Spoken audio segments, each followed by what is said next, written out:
I'm so happy to see that everybody's finally taking an interest in BlackRock. I've literally been sitting on this article for months waiting to see some interest in the inner workings of BlackRock and how they acquired so much wealth and power. Now, there's a lot that goes into it, but let's start here. So in the last two financial crisis situations, being a brief one in March 2020 and in 2008, the Federal Reserve, who was responsible for handling financial crises, actually contracted out the task of dealing with the crisis to BlackRock because they are experts in handling situations of distressed debt and credit risk. So let's take a look at this Wall Street Journal article from 2020.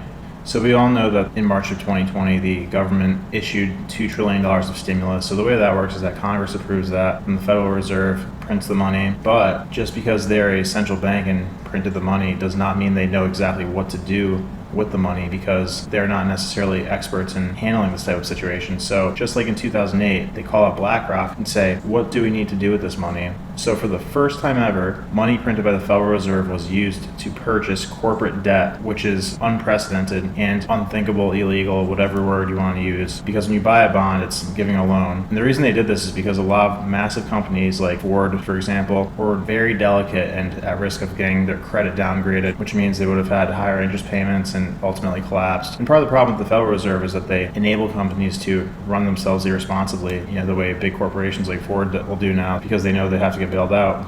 So as you can see in this chart, this is the amount of inflows into corporate bonds. So as you can see here, Fed has never bought ETFs, which are exchange traded funds, like a basket of stocks or corporate bonds before. So they asked BlackRock to help advise and buy bonds on its behalf. And to nobody's surprise, I would think, a lot of the funds that money poured into were owned by BlackRock, because BlackRock big initial claim to fame was that, or one of their big initial claim to fame is that they created ETFs that they sold to people, which are like the S&P 500 index is an ETF. It's just a basket of several companies, or it could be any number of companies that averages out. And this is why they are, what people are talking about when they say the $10 trillion company. That's the amount of money they have under management, like in retirement funds and whatnot, and they get a commission from that. Most often what people call 2 and 20 in the investment world, which means 2% right off the bat guaranteed for the amount of money that they manage for a person, and then 20% of whatever profit they make for that person.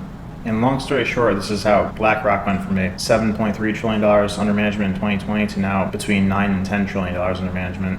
And this is a shocking chart. So this is the structure of how you can really say that all that stimulus money got dispersed. So you got BlackRock at the top, then BlackRock Financial Market Advisory, and then the Federal Reserve stuff, then all of the bond, stock, and mortgage-backed security purchases, and then the exchange traded fund providers and the mortgage-backed security providers. So this is an extraordinarily powerful position for BlackRock to be in, because the Federal Reserve has extraordinary powers.